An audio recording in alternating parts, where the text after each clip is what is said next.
사랑하는 성도 여러분들, 주님의 이름으로 축복합니다. 오늘은 성경 강림 후 8번째 주일이며 7월 3번째 주일입니다. 지난주에도 코로나 확진자의 숫자가 사상 최대치를 경신하였습니다. 아직도 4자리에, 그것도 중반쯤에 머물고 있습니다. 계속 상황이 매우 어렵습니다. 그러기에 흩어져 예배합니다. 그렇지만 삶의 자리에서 예배를 통하여 하나님과 교제하시며 함께 하시는 성령님의 은혜를 더 많이 경험하시길 바랍니다. 그리고 더 많이 기도하시기를 부탁드립니다. 이 땅의 회복을 위하여, 교회의 회복을 위하여 기도 부탁드립니다. 그리고 이 시간 하나님께 집중하며 하나님이 주시는 은혜를 누리며 하나님을 높이는 시간이 되길 원합니다. 함께 찬양함으로 하나님을 높여드리겠습니다.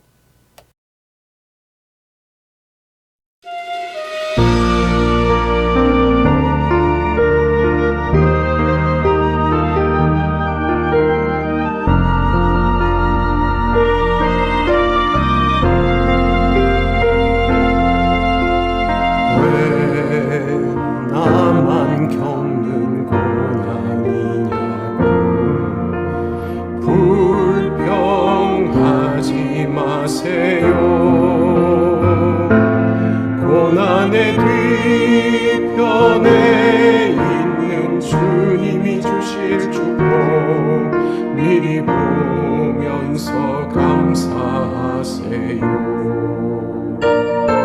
너무 견디기 힘든 지금 이 순간에도 주님이 일하고 계시잖아요. 남들은 지쳐 앉아 있을지라도 당신만은 일어서세요. 힘을 내세요. 힘을 내세요. 주님이 손잡고 계시잖아요. 주님이 나와 함께함을 믿는다면 어떤 역경도 이길 수 있잖아요. 왜 이런 슬픔 찾아왔는지 원망하지 마세요. 당신이 잃은 것보다 주님께 받은 은혜 더 마음에 감사하세요. 너무 견디기 힘든 지금 이 순간에도 주님이 일하고 계시잖아요. 남들은 지쳐 앉아 있을지라도 당신만은 일어서세요. 힘을 내세요. 힘을 내세요. 주님이 손잡고 계시잖아요. 주님이 나와 함께함을 믿는다면 어떤 역경도 이길 수 있잖아요. 힘을 내세요. 힘을 내세요. 주님이 손잡고 계시잖아요. 주님이 나와 함께함을 믿는다면 어떤 역경도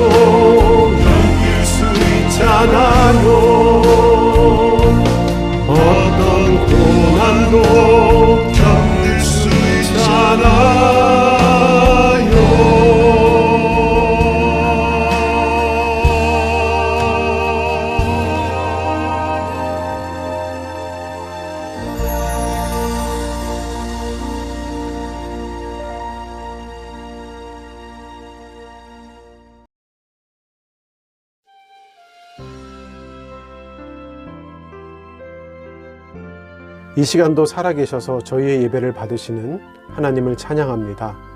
복되고 거룩한 주일을 허락하시어 예배할 수 있는 은총을 내려주시니 감사와 영광을 올려드립니다. 믿음으로 올려드리는 이 예배를 연락하여 주시고 저희 모두가 하나님의 전능하심을 새롭게 경험하게 하셔서 주님 안에서 새 생명 얻는 은혜를 가슴으로 기억하게 하옵소서. 믿음의 백성들의 삶을 주장하시는 사랑의 하나님, 코로나19 바이러스로 인하여 불안과 걱정으로 가득한 이 상황을 베푸신 은혜로 말미암아 넉넉하게 이겨내고 싶습니다. 두려움에서 벗어나서 주가 내리시는 평안으로 감사가 넘치는 삶을 살게 하옵소서. 허락하신 삶 속에서 하나님의 영광을 보며 밝은 믿음의 눈을 가지고 참된 순종의 길을 하나님과 함께 걷게 하옵소서. 영원한 생명으로 구원하신 사랑의 예수님, 믿음으로 주의 자녀 되게 하셨으니 그의 뜻 안에서 공의를 행하며 오직 주님만을 사랑하고 주님과 동행하게 하옵소서. 오직 예수 그리스도의 도우심만이 승리의 기림을 신뢰하면서 주님의 사랑을 확신하면서 빛으로 인도하심을 신뢰하며 주만 바라보게 하옵소서. 혼탁한 이 시대의 언약교회가 하나님께 온전히 쓰임받기를 원합니다. 성령 충만함으로 큰 부흥을 누리게 하시어 맡기신 사명을 감사함으로 감당하는 교회가 되게 하옵소서. 합력하여 선을 이루게 하시는 성령님을 의지하면서 하나님의 나라와 이 땅의 백성들을 더욱 섬기게 하시고 매일 새롭게 이어지는 채워주심을 경험하는 주의 백성 되게 하옵소서. 예수님의 이름으로 기도합니다. 아멘. 오늘 우리에게 주시는 하나님의 말씀은 마가복음 6장 30절로 34절까지입니다. 사도들이 예수께 모여 자기들이 행한 것과 가르친 것을 낱낱이 고하니 이르시되 너희는 따로 한적한 곳에 가서 잠깐 쉬어라 하시니 이는 오고 가는 사람이 많아 음식 먹을 겨를도 없음이라. 이에 배를 타고 따로 한적한 곳에 갈새 그들이 가는 것을 보고 많은 사람이 그들인 줄 안지라. 모든 골로부터 도보로 그곳에 달려와 그들보다 먼저 갔더라. 예수께서 나오사 큰 무리를 보시고 그 목자 없는 양 같음으로 인하여 불쌍히 여기사 이에 여러 가지로 가르치시더라. 아멘. 사랑하는 성도 여러분들, 지난 시간 평안하셨는지요? 지난 한 주 참 많이 더웠습니다. 더위가 사람을 많이 지치게 만듭니다. 지난 한 주간 돌아보면 또 코로나 바이러스의 확진자가 최대치를 찍었습니다. 계속되는 확산세로 인하여 몸과 마음 많이 지쳐들 계시죠? 특히 방역을 맡고 계신 분들의 피로도는 정말 상상 이상일 듯 합니다. 그분들을 위해서 기도해야 합니다. 정말 많이 더위 때문에, 코로나 때문에 피곤합니다. 여러분들은 직장인들이 가장 많이 하는 말이 뭔 줄 아시나요? 어떤 조사 자료에 의하면 1위가 피곤해 라는 말을 가장 많이 한답니다. 직장인들 경우. 정말 공감되지 않아요? 피곤해. 그리고 2위가요. 집에 가고 싶다라고 합니다. 3위가 배고프고요. 4위가 습관적으로 내뱉는 감사합니다라고 합니다. 직장인들이 가장 많이 하는 말 1위인 피곤해라는 표현은 직장인의 삶의 고단함을 좀 알게 해주는 그런 말이죠. 그런데 이게 꼭 직장인들에게만 해당되는 듯 하지 않아요. 공부를 하는 학생이든 심지어 노는 게 일인 어린아이들까지도 모두 피곤해라는 말을 입에 달고 산다고 합니다. 심지어 지금 말씀을 전달하고 있는 저조차도 그런 피곤해란 말을 참 많이 해요. 피곤을 해결하는 방법은 잘 쉬어야 합니다. 잘 쉬어야 피곤함이 없습니다. 요즘 휴가철이죠. 지난주 목요일부터 김포공항의 모든 주차장이 만차가 되었다고 합니다. 본격적으로 휴가철이 시작되면서 발생한 현상이라고 합니다. 곧 잠잠해질 줄 알았던 코로나19 사태가 도무지 진정될 기미를 보이지 않고 있어요. 그 덕에 해외를 못 나가기 때문에 제주도를 방문한 사람들이 엄청나게 많아졌죠. 이런 제주도만을 방문하는 현상 때문에 사람들을 분산시키고자 여름 바다를 즐길 수 있는 방법으로 전국의 한적한 바닷가를 여러 사이트에서 소개했습니다. 작년부터 정책 브리핑을 통하여 전국에서 사람들이 찾지 않는 한적한 바닷가 35곳 이런 것도 발표하기도 했습니다. 그럼에도 휴가철을 맞이하여 제주도로 사람들이 많이 몰리고 있습니다. 날씨가 더워지면 학교가 방학을 하고 일터는 휴가를 갑니다. 이 휴가라는 말은 들어도 참 가슴 설렙니다. 그런데 직업 특성상 휴가라는 생각도 못하고 있는 사람들도 있고 먹고 살기도 어려운데 휴가가 무슨 휴가냐라고 말하는 분들도 계실 겁니다. 그런데 꼭 바닷가가 아니더라도 산이 아니더라도 멀리 가지 않더라도 집에 머물더라도 혹은 기도방에 들어가던가 아니면 잠깐 밀린 잠을 자더라도 잠깐이라도 쉼은 분명 필요합니다. 그리고 꼭 휴가가 아니더라도 중간중간 일할 때 쉬면서 하는 것이 더 오래 멀리 일할 수 있는 방법이라고 합니다. 이런 말 들어보셨어요? 재테크보다 중요한 것이 시테크고 시테크보다 더 중요한 것이 쉼테크다.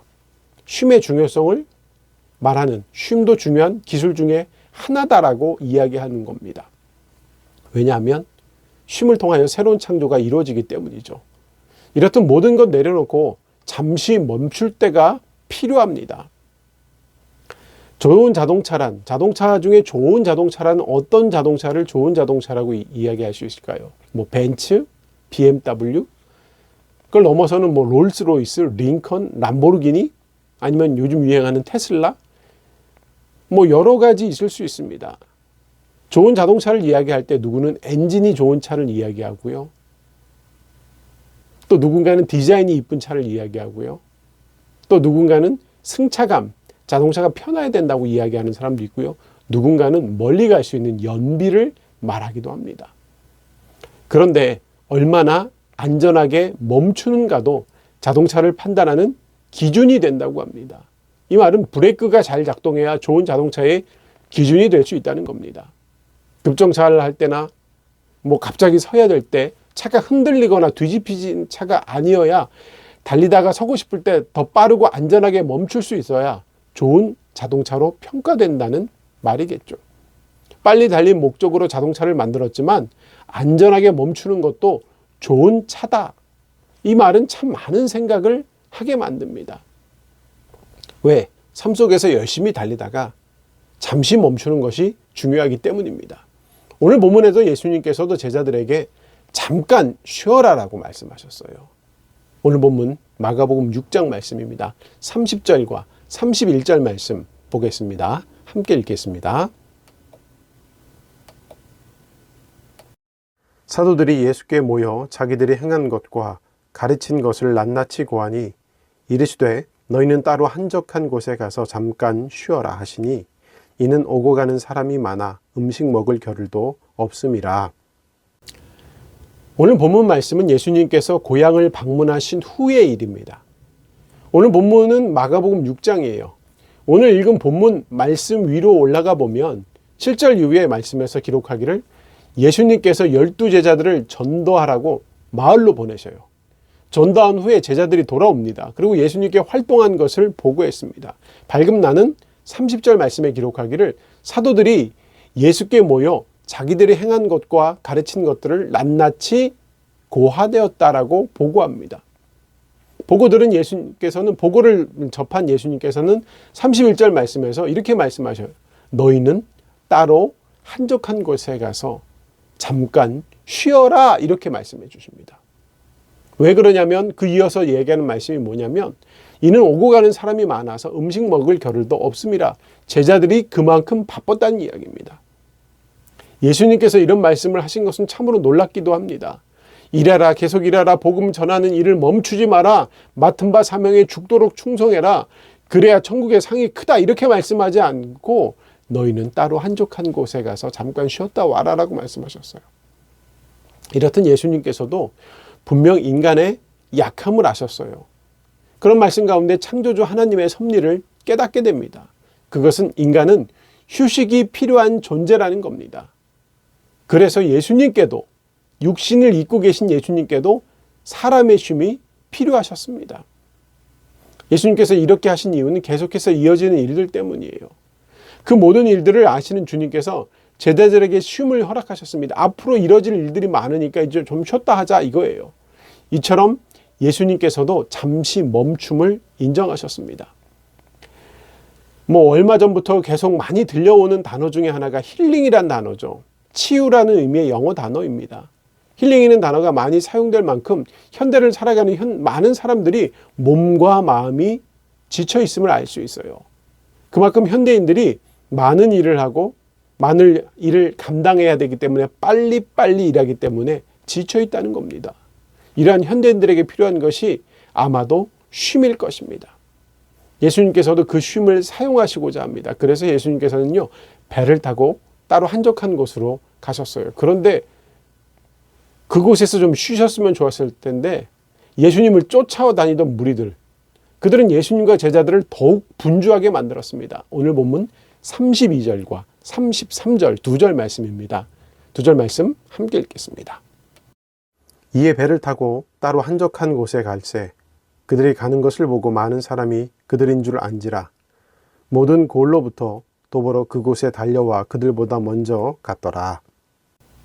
32절에서 예수님과 무리들은 배를 타고 따로 한적한 곳으로 이동하셨어요. 제자들은 먹을 겨를도 없이 바쁘고 지친 일정 속에서 쉼이 필요한 상태였습니다. 그런데 지금 제자들만의 문제는 아니에요. 지난 주일 제가 전한 말씀 기억하시죠? 오늘 보면 바로 앞부분에 마가복음에 반복되고 있는 샌드위치 기법을 이용하여서 세례 요한에 대한 죽음, 세례 요한의 죽음에 대한 내용이 기록되어 있습니다. 지금 예수님께서 세례 요한에 대한 소식을 들었어요. 예수님과 세례 요한은 사촌지간입니다. 어린 시절 함께 했어요. 또 갈릴리 사역의 초기에 동지였습니다. 예수님께 세례를 베풀었던 사람이에요. 그런 세례 요한의 죽음을 접하셨어요. 그것도 목이 잘려서 말입니다. 그런 예수님 마음이 얼마나 무거웠겠습니까? 그런 소식을 들었을 때 몸도 지치고 마음도 지치셨을 겁니다. 그래서 32절 말씀처럼 배를 타고 따로 한적한 곳으로 가셨어요. 그러니까 지금 상황은 예수님도 제자들도 모두 회복이 필요했습니다. 재충전의 시간이 필요했어요. 마음을 추스릴 시간이 필요하셨습니다. 그래서 잠시 외딴 곳에서 쉼을 가지면서 예수님과 제자들만의 힐링 시간을 보내고자 하셨어요. 재충전을 통하여서 리크리에이션, 재창조를 준비하시고자 하셨습니다. 그런데 그게 쉽지가 않아요. 당시 예수님 엄청난 인기 누리고 있었습니다. 그렇기 때문에 갈릴리 호수 주변에 예수님의 열풍, 복음의 열풍이 장난이 아니었어요. 많은 사람들이, 많은 무리가 예수님의 행적을 따라다녔어요. 오늘 보면 33절 말씀에 기록하기를 그들이 가는 것을 보고 많은 사람들이 그들인 줄 안지라라는 거예요. 배 타고 가는데 그것만 보고 안다는 거예요. 그리고 방향을 보고 목적지를 알아내서 먼저가 있었어요. 도보로 그곳에 달려가 그들보다 먼저 갔더라라고 할 정도로 예수님의 행적을 알고 먼저 가서 기다리고 있었습니다. 예수님보다 더 앞서 목적지에 도착해 있던 겁니다. 예수님과 제자들의 목적지는 벳사다예요. 예수님께서 배를 타시고 출발하신 가버나움에서 벳사다까지 도보로서 약 30km 정도 되는 거리입니다. 이동수단이 없었던 그 시대에 하루 거리를 걸어가야 하는 거리입니다. 그 먼 거리를 무리지어서 찾아왔다는 겁니다. 2000년 전 당시에 로마의 압제 때문에 꿈을 잃어버리고 미래를 잃어버리고 희망을 잃어버린 사람들에게 하나의 희망이 있었어요. 그게 예수님이에요. 왜냐하면 구약 성경에 예언된 메시아가 있었잖아요. 그들을 기다리고 있었어요.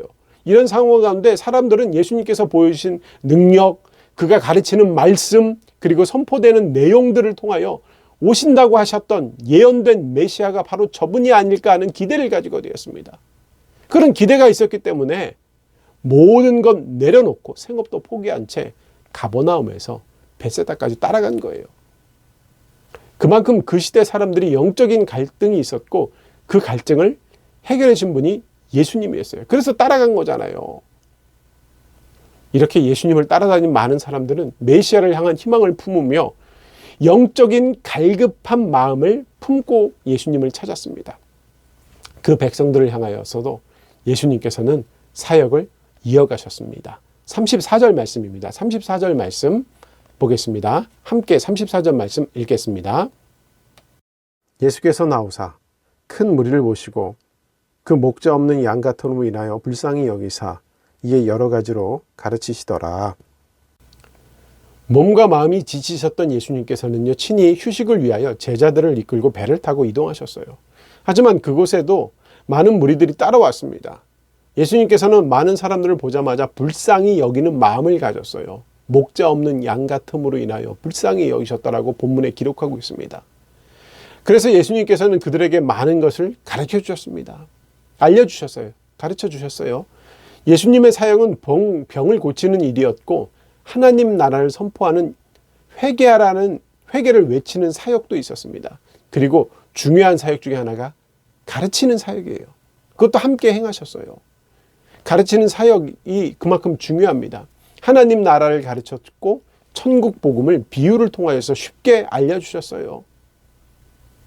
그것을 2000년 전에 알려주셨는데 그 은혜가 지금도 이어집니다.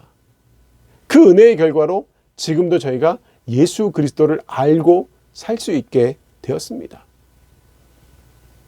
여러분들이 하나님을 알고 복음을 알고 천국을 알게 되었던 이유, 그것은 바로 그 은혜가 저에게 임했기 때문이에요. 그러므로 교회도 가르치는 사역을 계속 이어가야 합니다. 또한 예수님을 따르는 저희도 말씀을 배워야 합니다.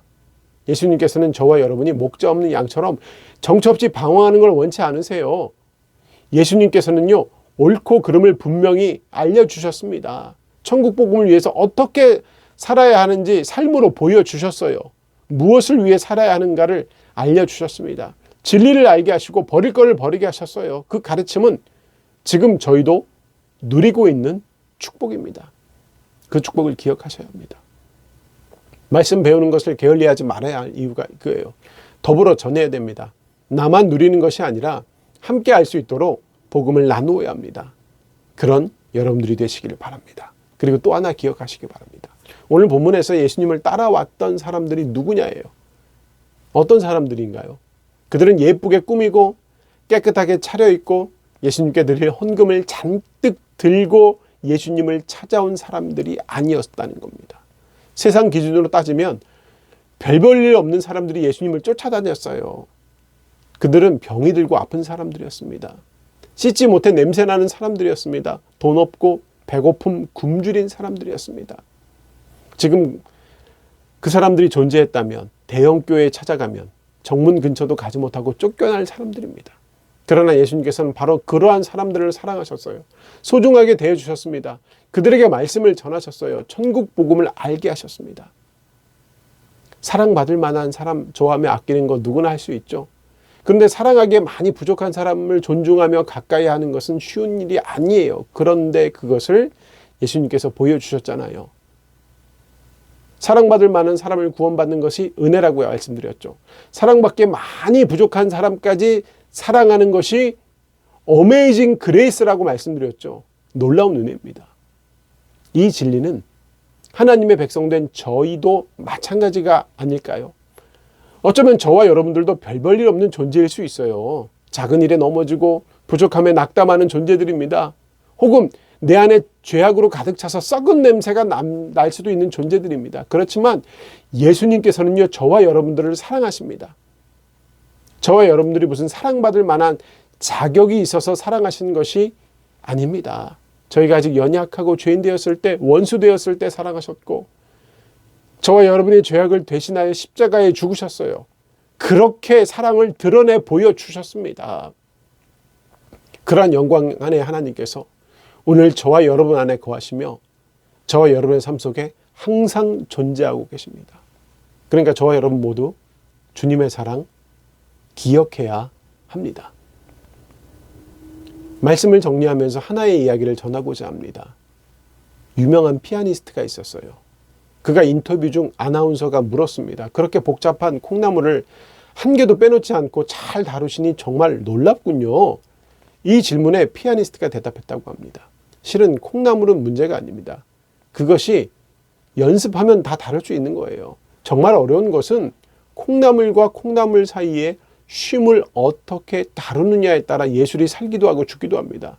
쉼표는 인간에게서 중요한 순간이고 활동 뒤에 가려진 세계입니다. 이렇게 대답했다고 합니다. 쉼표가 인간에게 홀로 있는 순간이고 활동 뒤에 가려진 세계라는 말. 쉼을 어떻게 다루느냐에 따라 삶이 달라진다는 이 말은 큰 울림을 주는 말입니다. 이 말은 저희에게도 적용될 수 있어요. 왜냐하면 저와 여러분들이 날마다 뛰어다니는 음표와 음표 사이에 쉼표를 어떻게 사용하느냐에 따라 삶의 질이 확연히 달라지기 때문입니다. 예수님께서는 공생의 기간 동안 바쁘게 주어진 사역을 감당하셨습니다. 그러나 휴식의 중요성도 아셨습니다. 제자들에게 쉼을 허락하셨습니다. 건강한 휴식에 건강한 노동이 깃들어 있습니다. 이미 그런 시대가 되었지만 앞으로는요, 더 잘 노는 사람이 더 일을 잘하는 사람이 될 수 있는 시대입니다.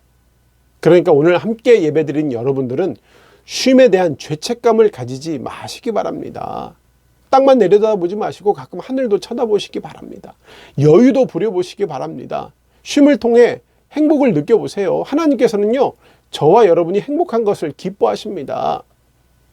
쉼이 에너지를 재충전할 수 있는 창조의 시간입니다. 그걸 기억하시기 바랍니다. 쉬어서 힘이 생기든 기쁨과 소명이 생기든 다시 일터에 가서서 더 열심히 일하시기 바랍니다. 새 힘으로 맡겨진 삶의 자리에서 충성하시기 바랍니다. 주님을 배우면서 참 평안과 참 쉼을 누리시기를 바랍니다. 오늘 예배하는 성도들 모두가 주님께서 베풀어 주신 휴식으로 샘을 얻은 주님과 더불어 충전된 삶을 살아가시기를 주님의 이름으로 축원합니다. 아멘. 우리 손 모으고 함께 기도하겠습니다. 사랑의 하나님, 오늘도 말씀을 통하여 귀한 은혜 내려주시니 감사합니다. 하나님께서 허락하시는 평안을 누리며 참 쉼을 가질 수 있기를 소망합니다. 주님의 사랑 안에 몸과 마음이 모두 회복되기를 소망합니다. 회복을 통한 강해짐으로 하나님의 역사에 참여자가 되게 하시고 하나님과 더불어 비상함으로 하나님의 기쁨이 되게 하옵소서. 능력의 하나님, 이 땅 위에 코로나19 바이러스가 속히 정리되게 하옵소서. 다시 확진자가 엄청나게 증가하고 있습니다. 하나님의 치유의 손길을 펼쳐 주옵소서. 이 땅의 백성들이 모두 질병 이겨내고 다시 회복을 경험하게 하옵소서. 주께서 베푸실 새로운 질서를 기대하게 하옵소서. 바라기는 모든 성도의 삶의 문제에 세밀하게 역사해 주옵소서. 하나님, 장마가 그치고 무더위가 시작되었는데 이 무더위 속에서 주님이 주시는 평안과 참 쉼을 누리게 하여 주옵소서. 깊은 잠에 빠져있던 영혼들도 깨어나게 하시고 주님의 음성 듣게 하옵소서. 아파하는 이들 없게 하시고 하나님, 어려움 당하는 일들 없어서 모두 하나님 나라와 그 의를 구함으로 모든 것 책임져 주신 하나님을 경험하며 살게 하옵소서. 하나님, 자녀들을 위해서 기도합니다. 가정에 속한 자녀들 하나님 다 지켜주시고 그 자녀를 통하여서 하나님 영광 받아 주시옵소서. 하나님께서 가장 좋은 모습으로 역사해 주옵소서. 하나님께서 책임져 주심을 신뢰하면서 삶의 방향을 잘 정할 수 있도록 하늘의 지혜를 자녀들에게 허락하시고 부모들에게도 더불어 허락하여 주시옵소서. 모든 성도가 흔들림 없이 하나님 앞에 바로 서며 주가 주신 능력으로 더욱 충성하게 하옵소서. 이제는 우리 주 예수 그리스도의 은혜와 하나님 아버지의 무한하신 사랑과 성령님의 교통하심이 지금 예배드린 모든 성도들 위해 저들의 삶의 자리 위에 지금부터 영원히 함께하기를 간절히 축원하옵나이다. 아멘.